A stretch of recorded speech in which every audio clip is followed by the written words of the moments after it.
Halo Gitarers, balik lagi di channel Hobi Kidal. Di video kali ini kita mau belajar lagi rotasinya double. Kebetulan aku di sini ditemani oleh Willy dan di sebelah sana ada Dito sama Eric. Langsung saja kita studi kasus ya. Di sini siapa yang harusnya ngambil, aku yang Kidal atau Willy yang baju merah? Ya yang benar memang aku yang ngambil ya. Cuman tadi Willy kan sempat gerak ya, tapi terus berhenti gak jadi ambil, dan pada akhirnya mati di tangan Willy. Sebenarnya mati atau enggak itu bukan karena rotasi ya, tapi karena footwork. Jadi nanti kita mau belajar juga tentang rotasi juga, di mana kita seharusnya menempati posisi atau lapangan tuh kita ngisinya di mana. Nah ini bagus ya, jadi sewaktu Eric itu ngambil backhand, Willy udah siap di lurusannya Eric. Terus siap-siap raketnya diangkat dan smash, boleh lurus boleh silang. Kalau yang bagus sih kita cari ruang yang kosong aja. Kalau di deketnya lawan tuh biasanya masih bisa dikembalikan, apalagi kalau lawan tuh defense-nya bagus.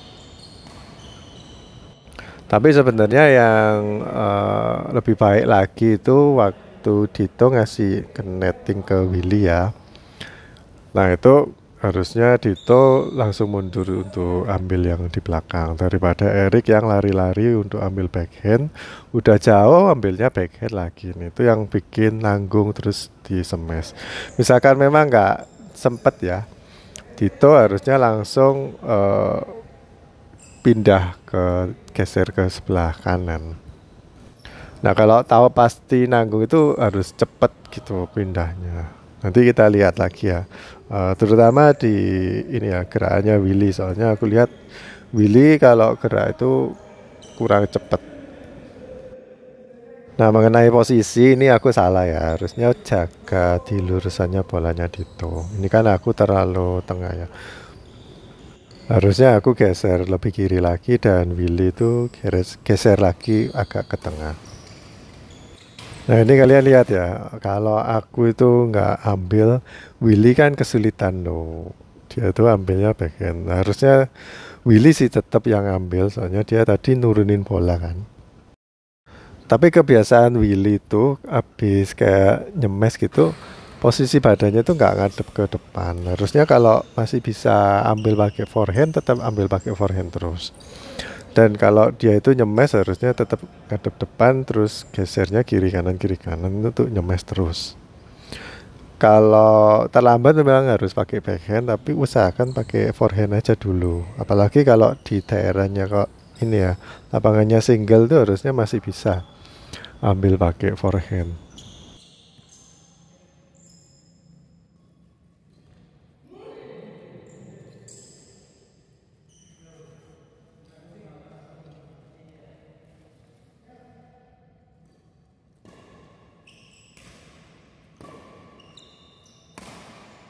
Nah ini bagus ya, jadi kalau ada bola yang di daerahnya Willy ya dia yang ambil terus mundur.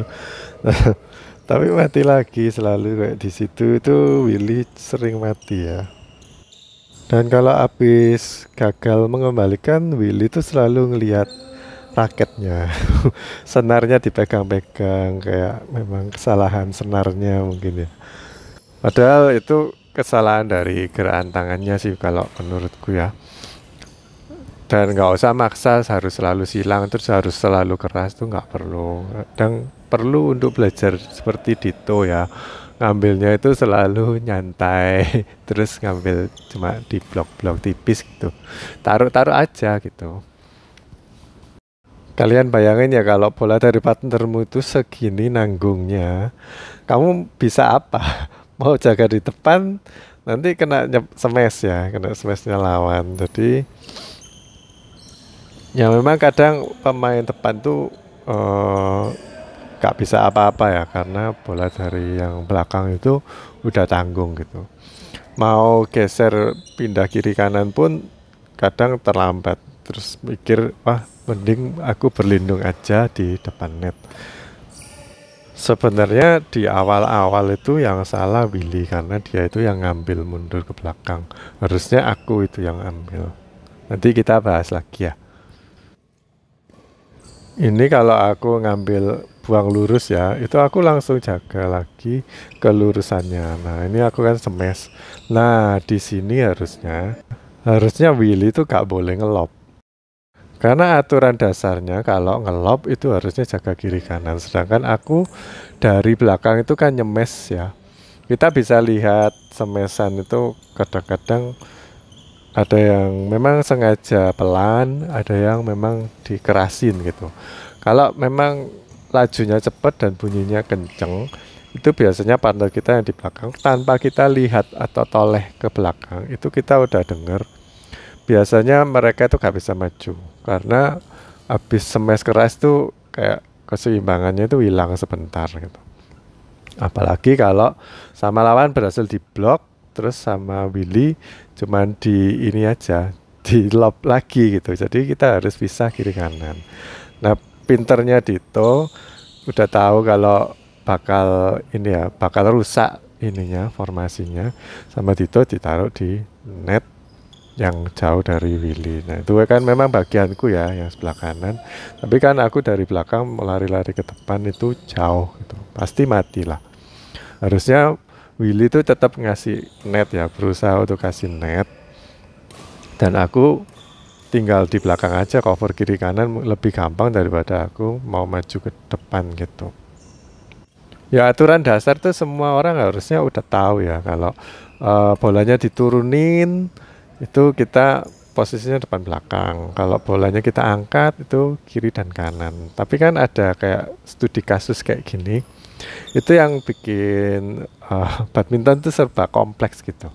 Gak bisa ikut aturan dasar terus. Tergantung dari kita itu naruh bolanya kemana, terus posisinya juga di mana. Lawan kita di mana juga itu termasuk. Tapi yang lebih penting itu yang dari kita sendiri, tim kita itu kita harus bisa ngerti partner itu kira-kira kesulitan nggak kalau sama lawan dikasih ke bola di sana atau di sini. Partner kita berada di mana itu kita harus tahu tanpa ditoleh ya. Kita tahunya dari mana? Misalkan aku berada di kiri belakang, nyemes ke kanan depan, atau ngedrop shot ke kanan silang gitu ya. Nah itu harusnya partnerku yaitu Willy itu harusnya udah tahu kalau aku itu dari belakang yang sebelah kiri, karena lihat trajektori atau lintasannya bola itu sebelum sampai ke lapangannya lawan tuh kan ngelewati dari sudut matanya Willy yang sebelah kiri, terus jatuhnya kan sebelah kanan gitu ya. Nah itu harusnya Willy udah tahu, oh ternyata aku Jerry berada di kiri. Terus kalau sama lawan dikasih bola agak cepet ke ngedrive ke lurusannya Willy ya gitu. Kan sisi satunya dari aku ya, aku harus lari-lari ke sana, itu biasanya berat untuk bisa ngelop sampai belakang atau nanggung nanti kalau memang usaha ngelop sampai belakang gitu. Jadi disitulah peran partner yang harusnya lebih aktif ya. Dia itu lihat, oh ada bolanya ke sini, kayaknya Coach Jerry ini nggak nodot untuk ambil, jadi inisiatif Willy yang ambil di kanan belakang. Terus habis ngambil itu melakukan pengembalian yang bagaimana? Nah ini yang agak susah dipahami ya. Kalau seperti itu kasusnya, itu harusnya ngelop atau buang bola setinggi mungkin, sebelakang mungkin, tapi nggak out ya, supaya kita reset lagi formasi kita. Jadi kan ngelop itu harusnya kiri kanan, dan aku punya waktu untuk maju ke sebelah kiri lapangan, nempatin posisi yang benar. Dan Willy habis ngelop juga harus maju ke kanan, nempatin posisi yang reset atau jaga kiri kanan yang netral lagi. Nanti kalau lawannya ngasih ke drop shot, pasti ke bagian masing-masing ya, kiri kanan itu pasti nggak bolong lah lapangannya. Tapi kalau misalkan Willy yang ngambil di belakang terus ngasih drop shot atau net, sama lawan di net, mati sudah. Nah ini aku habis nge-lob di sebelah kanan, otomatis maju ke nempatin kayak kamar ya. Harusnya Willy tuh langsung geser nempati ke kiri. Nah ini udah gak bisa lah, aku udah maju terus disuruh ke kiri ambil di belakang. Aku gak ngerti ya kenapa kok ini sebenarnya kan aturan yang basic banget dan simple gitu. Kalau kita ngelob itu harusnya ya memang jaga kiri kanan. Misalkan bolanya dari aku sebagai partner yang berada di belakang, karena nggak bisa nyemes lagi, akhirnya aku lob ya. Itu kan lihat lurusannya bolanya itu berada di kamar kanan atau kamar kiri gitu. Kalau berada di kamar kanan, berarti sebagai pemain depan, Willy itu harusnya ngelihat langsung jaga ke kamar kiri. Dan gerakan untuk pindahnya itu ya, sebaiknya itu gak jalan mundur pelan-pelan kayak idik mundur gitu ya. Tapi harusnya lebih ke arah lompat terus langsung kayak split step untuk ready. Nanti kalau dikasih ke lob agak belakang, itu nanti bisa buka lagi kaki yang ya, yang bersangkutan.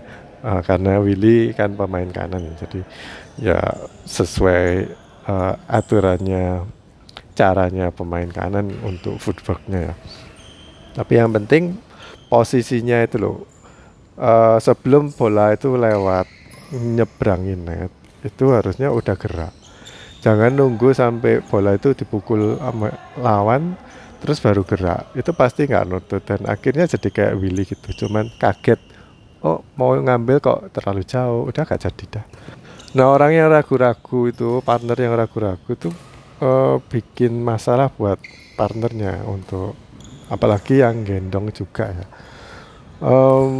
Karena ragu-ragu itu walaupun atlet ya, kalaupun yang gendong itu atlet, kalau kita itu ngeprank atau kasih harapan palsu, udah kayak gerak mau ngambil ternyata oh kok susah ya, udah gak jadi deh, kan ada partnerku yang lebih hebat, ya gak bisa. Gak bisa seperti itu walaupun atlet ya, udah berniat untuk nemenin kamu, gendong kamu, tapi kalau kamu prank kayak gitu, itu mereka juga kesusahan gitu.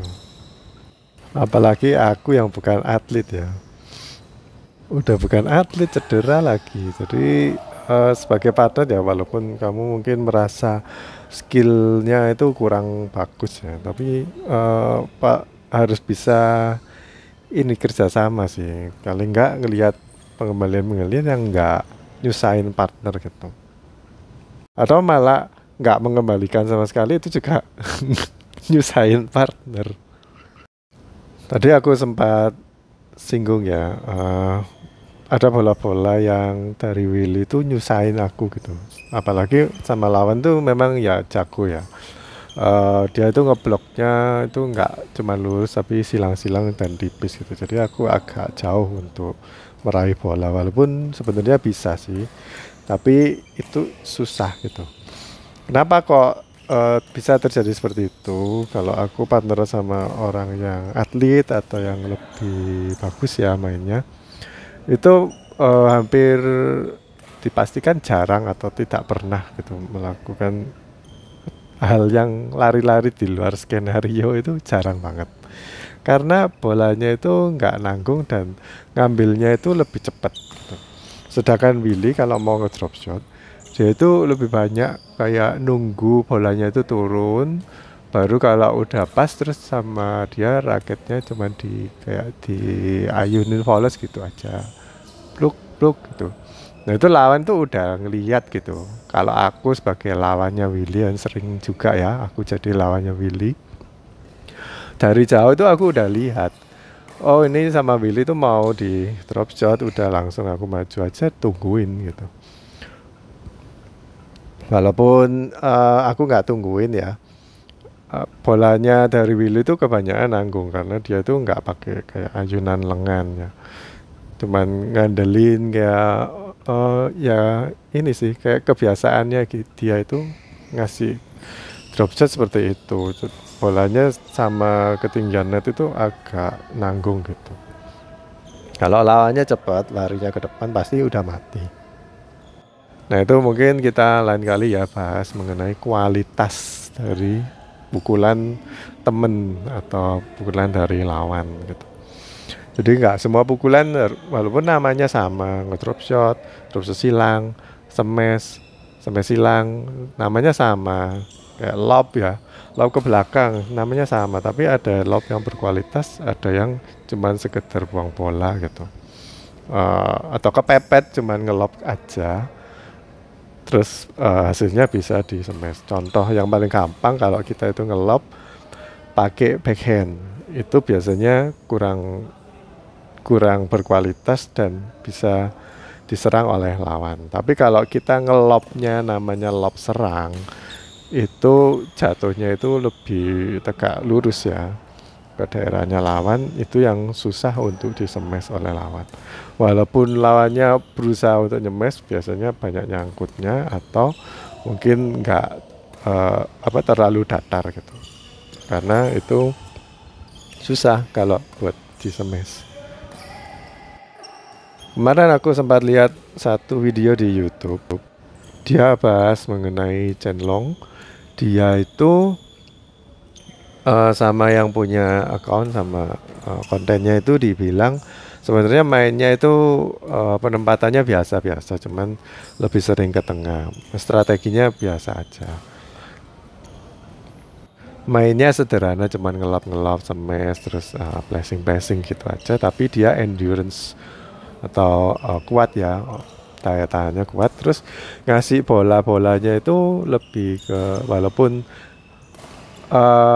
sederhana, tapi musuhnya kali itu Lee Chong Wei itu nggak bisa dengan enak ngatur-ngatur bola atau dikte Chen Long. Terus untuk nyemes pun juga susah. Jadi kualitas pukulannya walaupun sederhana tapi bagus. Dibandingin kayak Lee Chong Wei, Lin Dan itu kan bola-bolanya lebih kayak banyak yang aneh-aneh gitu ya. Contohnya kayak ginting gitu, bolanya kan banyak nipu-nipunya gitu. Tapi kalau mainnya Chen Long, dia itu lebih banyak kayak main-main biasa, tapi berkualitas semua. Nah itu yang bikin dia juara ini ya. Ya juara lah. Ini yang sering kali orang yang baru belajar badminton tuh sering lupa ya. Kalau ada bola yang udah di sekitar situ, Willy ini sebenarnya salah nempatin kamar ya. Kamarnya bener di kiri, cuman nggak lurus sama bola, terlalu ke tengah.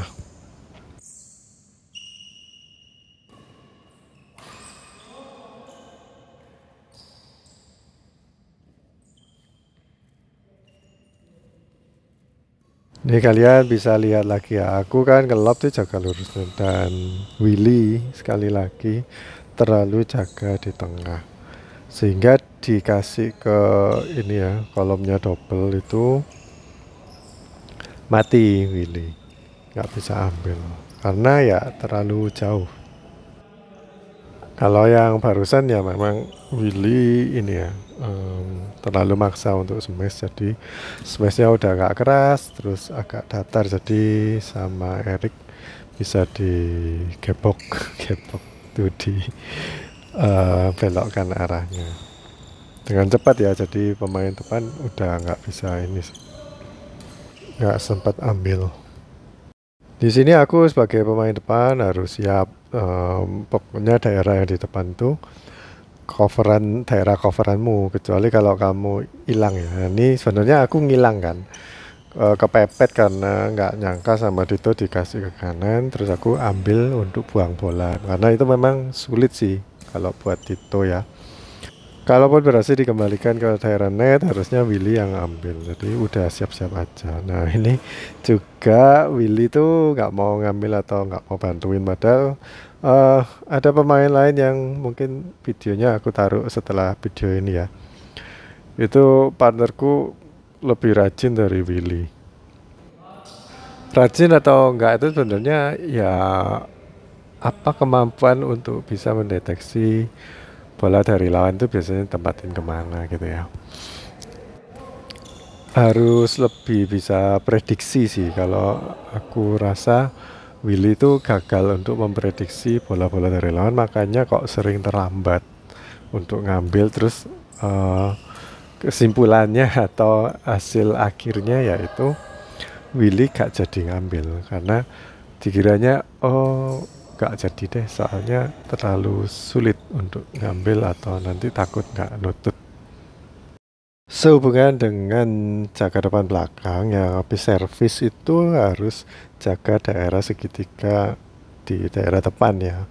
Jadi harus siap. Ini aku lihat kakinya Willy itu terlalu boros, terlalu banyak kayak gerakan kecil-kecil gitu untuk meraih bola.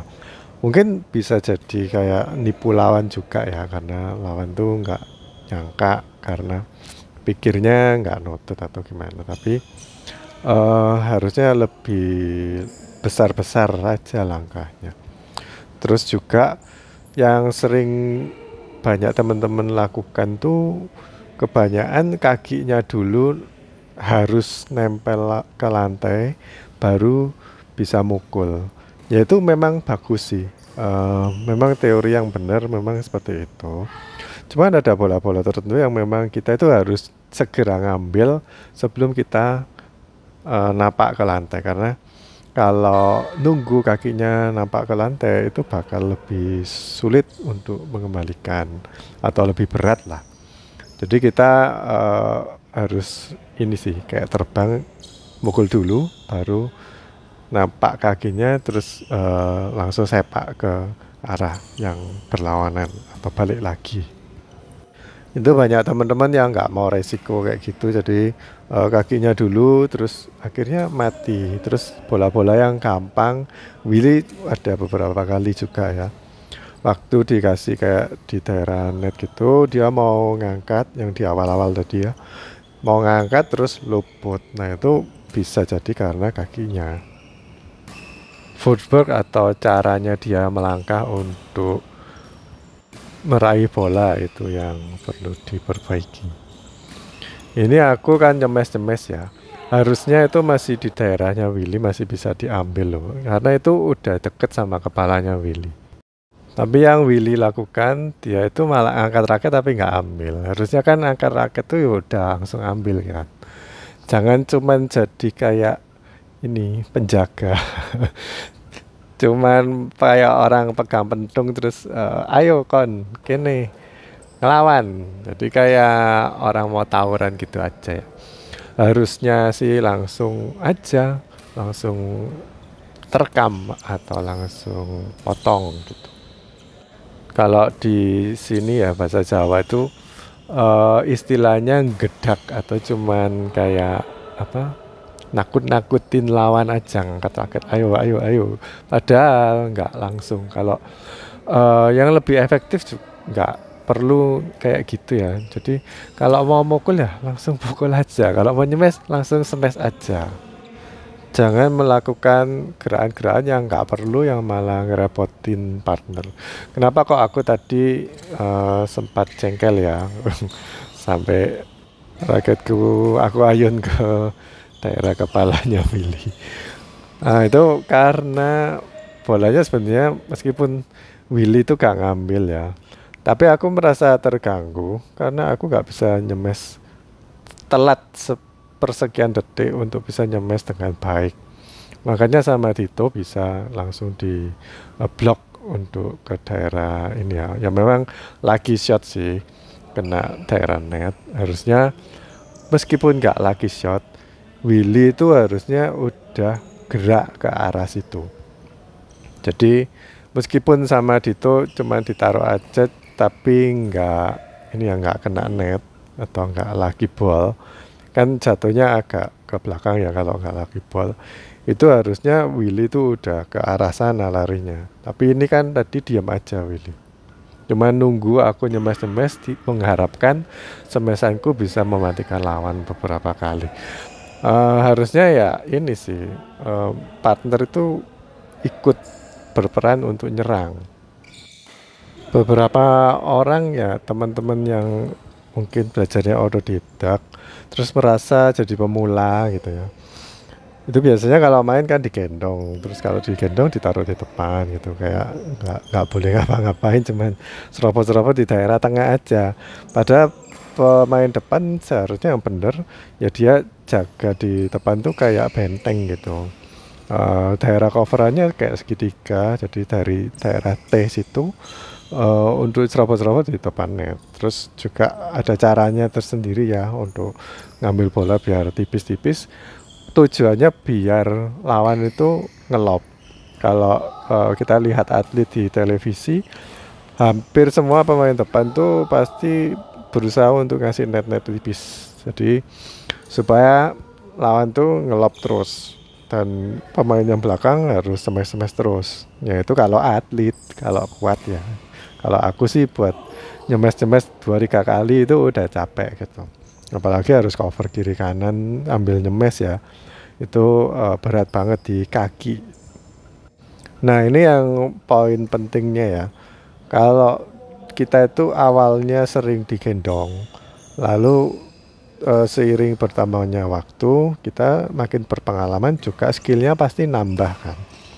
Nah, itu kita harus merubah mindset, nggak boleh merasa jadi kayak pupuk bawang terus, harus digendong terus. Kita harus jadi lebih aktif gitu. Ada teman-teman yang seperti itu, jadi kecuali memang cedera ya, tapi kalau nggak cedera harusnya memang bisa lebih aktif. Dan mungkin ada yang takut juga, takut kalau mundur-mundur nanti kena apa benturan sama temen. Nah itu kalian perlu pelajari hal-hal yang seperti itu, bagaimana rotasi, kapan aku harus rotasi, lokasinya harus di mana. Banyak pemula juga melakukan hal yang sama.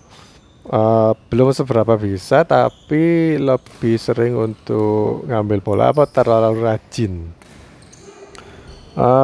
Rajin itu bagus, tapi kalau ada ini ya tahu kalau ada bola-bola yang dia bisa ambil terus lebih efektif kalau dia yang ambil itu bagus.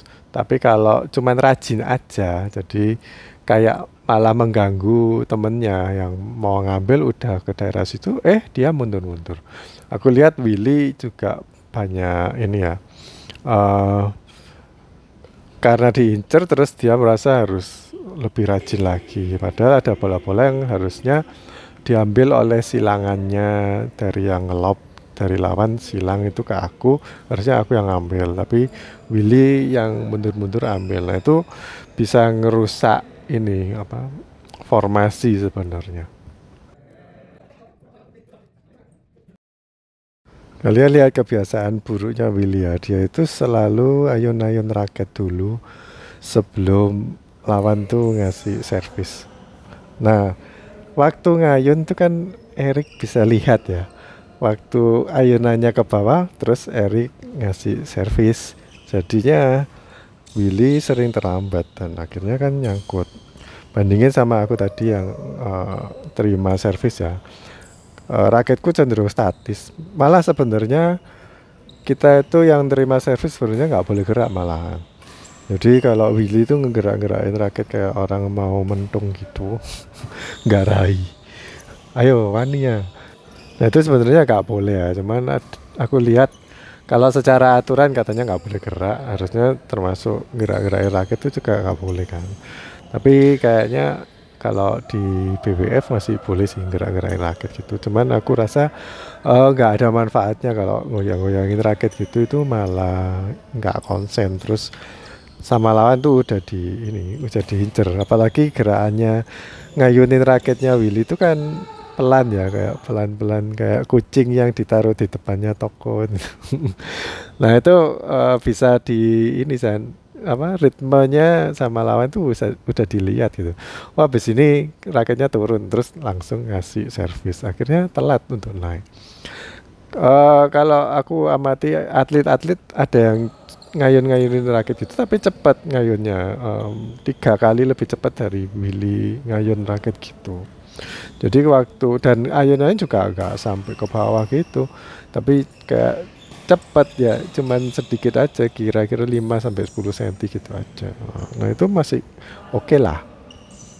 karena kan ya reaksinya cepet juga gitu. Nah, kita itu jangan terpaku, oh itu bagianmu. Ini kan dari tadi tuh Willy itu sering nyalain aku juga. Padahal dia juga sering error kan. Aku nyemes nyangkut, dia itu kayak nyindir-nyindir terus. Ya nggak menyenangkan sih jadi bolonya Willy itu. Tapi ya kita karena udah ini ya berteman udah lama jadi udah memahami lah. Sebenarnya cuman guyon-guyon aja, cuman eh kita itu jangan terlalu ini ya, terlalu saklek untuk mm, menerapkan teori depan belakang itu bagianmu depan kayak yang aku tadi di depan ya. Habis ke kiri terus ke kanan terus lagi ke kiri itu udah out of position, apalagi kakiku kan sakit ya. Untuk gerak ke arah yang satunya lagi itu balik lagi itu berat gitu. Nah, itu aku juga pernah ngalamin kayak hal seperti itu sama kakak seperguruan langsung dimarahin gitu. Harusnya aku yang jadi posisinya Willy yang tadi yang di belakang itu harusnya aku yang lari-lari untuk ngambil yang di depan. Eh, Walaupun aku rasa kok gitu kan, harusnya pemain depan harus bisa ini ya kiri kanan di depan cepat gitu. Tapi ya memang kita harus memahami keadaan ya. Nggak semuanya itu harus sesuai dengan teori. Kadang-kadang kita perlu lihat kayaknya lawan dengan posisi yang tadi. Aku kan kasih balik lagi ke silang itu, Dito cukup kesulitan ya karena aku lihat kakinya juga selip tadi. Akhirnya cuman disentuh aja, pasti baliknya itu net gitu. Nah, harusnya Willy itu menyadari atau melihat kayak gitu. Keadaannya lawan tuh seperti apa untuk mukul bola, bisa nggak kayak gerakan kayak gitu tuh ngasih sampai ke belakang atau ngelop gitu atau nyemes, bukan nggak mungkin ya kalau nyemes, tapi ngelop ke belakang itu bisa nggak, opsinya apa, cuman disilang atau net lurus. Nah, itu opsinya kan cuman dua itu aja, silang ada aku yang di silangannya, lurus nggak ada orang, jadi dia itu harus lari-lari untuk ngambil di bola yang lurus. Tapi fail mikir kayak gitu itu nggak, kayaknya nggak pernah ada gitu, nggak pernah punya pengalaman seperti itu ya. Semoga video kali ini jadi pengalaman buat Willy ya. Jadi nggak selamanya kita itu harus saklek ngikutin aturan basic, karena ada kasus-kasus tertentu yang kesulitan untuk diambil oleh partner gitu. Pada akhirnya walaupun atlet pun yang setiap hari main, setiap hari latihan, pasangannya juga sama, sering ini bentrok atau bingung siapa yang ngambil, ya miskomunikasi. Itu pada akhirnya ya siapa aja yang ready, dia yang ngambil, yang kira-kira sama lawan itu taruh mana, dia yang kejar. Kalau udah pada ini pada expert itu pasti nggak rebutan lah. Kita tahu, oh ini harusnya aku tapi aku udah gak nutut, temanku yang nggak juli atau yang gantiin aku ngambil, berarti aku harus kemana, harus mikir cepet gitu kayak gitu. Misalkan Willy ambil maju terus buang bola, itu aku harus nempatin posisi mana, itu harus cepat. Hal-hal seperti itu harusnya yang lebih banyak dilatih sih kalau di usia-usianya Willy ya. Kalau dilatih cuman stroke pukulan-pukulan aja menurutku kurang, tapi lebih banyak latihan rotasi di double. Karena pada akhirnya ya usia-usia Willy itu bakal main double dan lebih kepake kalau di strategi dan formasi sih daripada cuman pukulan. Kalau pukulan mati ya oke lah, karena kita ya manusia ya kadang mati, ya udah faktor usia juga. Tapi kalau formasi dan rotasi itu kalau kita bagus, footworknya bagus, aku jamin nggak bakal telat-telat juga, nggak banyak mandinya kalau kita itu posisinya ngambil bola itu enak.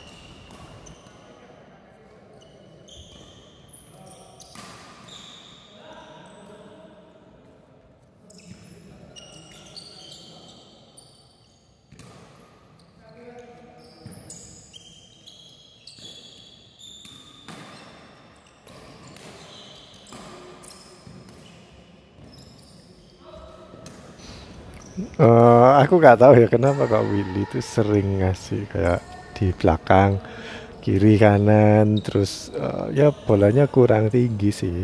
Jadi bisa diintersepsi sama Erik. Ya Erik ini kebalikannya Willy ya.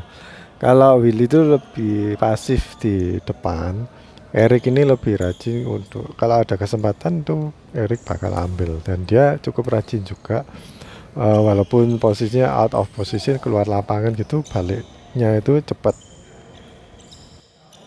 Mungkin ini ya Willy itu terlalu banyak menunggu. Jadi sepersekian detik. Kalau bisa itu kita itu ngambilnya agak di daerah depan, jangan sampai nunggu di sampingnya badan baru mukul gitu. Memang di sampingnya badan tuh lebih keras sih mukulnya. Tapi lawan tuh udah siap duluan gitu. Dan kalau kita telat nunggu ini ya beberapa kasus bolanya itu udah turun dari ketinggian net. Jadi otomatis gerakannya Willy bakal melambung gitu. Dan ngelambungnya juga cuman dia kayak ngedrive gitu, nggak ditambahin kayak dibelokin ke atas. Jadi ngelopnya itu kayak nanggung, ngedrive juga nanggung, nggak lurus-lurus amat. Makanya sama Erik tadi bisa diintersepsi dengan enak. Apalagi kalau misalkan Dito ya, Dito itu kan tinggi orangnya. Kita kasih bola yang ngelop yang biasa aja, dia tinggal naruh tangan di atas kayak tiang gitu, terus bolanya kena blok. Enak, gampang banget buat dia kalau bolanya segitu. Jadi kita eh, harus berusaha untuk ngelop lebih tinggi dari yang biasanya. Aku lihat video-video yang lama yang ada atlet ya, ada Juan juga. Itu Juan kalau ngasih bola-bola itu ngelopnya itu kadang sampai tinggi banget. Jadi ada kesempatan bagi dia dan partner untuk ready di ngisi lapangannya dia itu lebih ready. Nah, lawan juga nggak bisa apa-apa, setinggi apapun lawan kan nggak bisa terbang. Jadi dia bakal nunggu bolanya turun baru dia bisa mukul lagi. Sementara Juan dan partnernya bisa lebih siap lagi.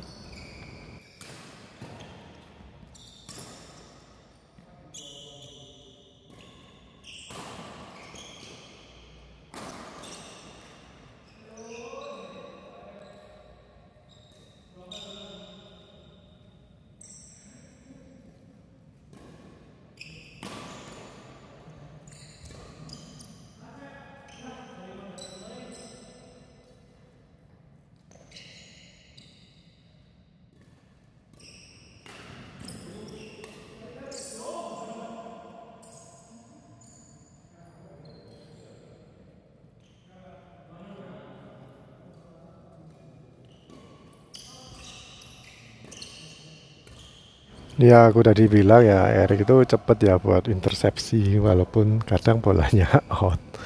Karena ya dia pakai backhand sih. Kalau mau pakai backhand sekalian kayak nyemes aja, backhand smash.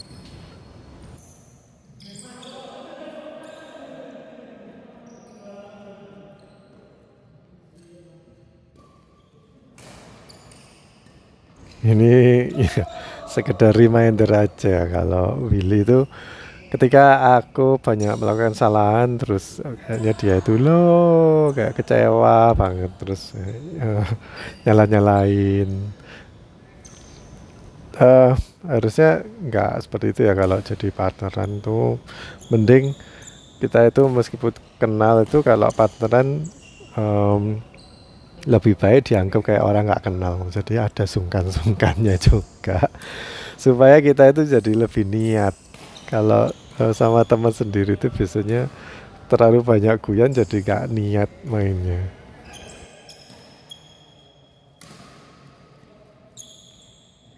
Ini coba kalian lihat ya kalau terima servis itu ini Willy kurang maju mengambilnya kan bolanya agak melambung ya nggak turun langsung gitu.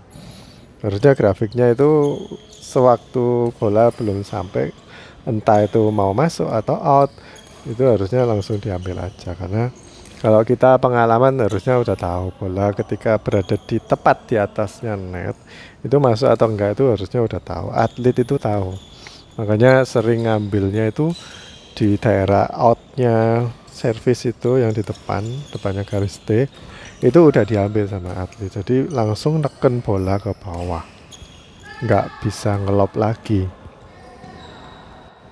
Terus pukulan berikutnya juga tetap ngambilnya itu depan. Kemarin waktu aku les itu dibilangin sama coachnya jangan ngayun lengannya ini harusnya udah nggak perlu dipakai, cuman pakai kayak nangkep ini ya, set gripnya raket tuh kayak habis dilus terus ini digenggam, terus tambahin sama poles aja dikit. Nah itu yang teknik lebih maju. Kalau aku lihat si Willy ini mainnya kayak XD ya, atau mix double. Dia habis ngelob terus lawan tuh kan memang ngincer ke Willy terus ya. Dikasih ke lurusannya Willy lagi, harusnya ya Willy tetap yang ambil. Lah kok santai banget habis ngelob terus maju ke depan lah. Aku kan kepepet ya ngelob ya. Ngelob itu harusnya Willy tetap pisah lagi, jadi mundur lagi ke kanan.